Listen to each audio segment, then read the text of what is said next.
World-renowned performer, World War II spy, and activist are few of the titles used to describe Josephine Baker.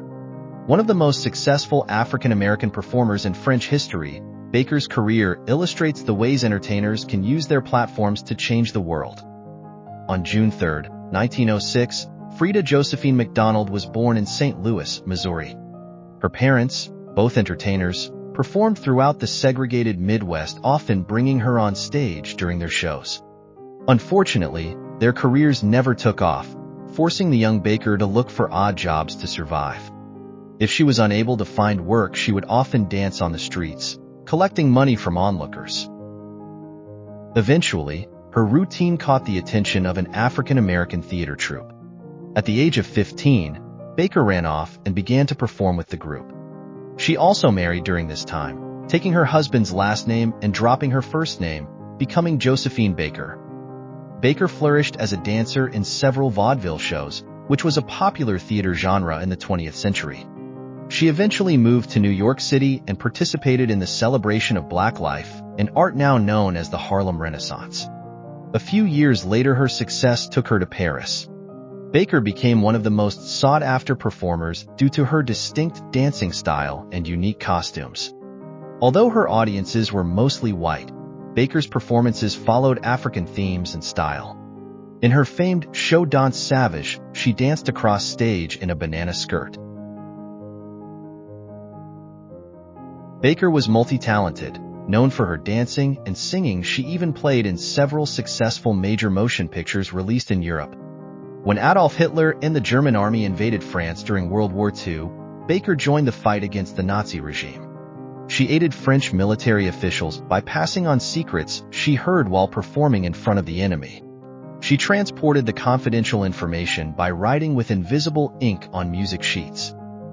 When the war started in 1939, Josephine Baker was performing in Paris. She joined the resistance right away, leveraging her popularity as a well-known public personality to gather information covertly and communicate with other resistance members. She risked her life to aid others in need by hiding refugees and resistance fighters in her home. Josephine Baker served as a safe house, a spy, and a fundraiser for the war effort in addition to providing entertainment for Allied troops. For morale-boosting purposes, she even went to the front lines to sing for soldiers in North Africa.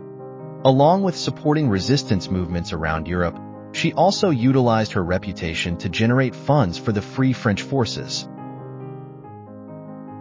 After many years of performing in Paris, Baker returned to the United States.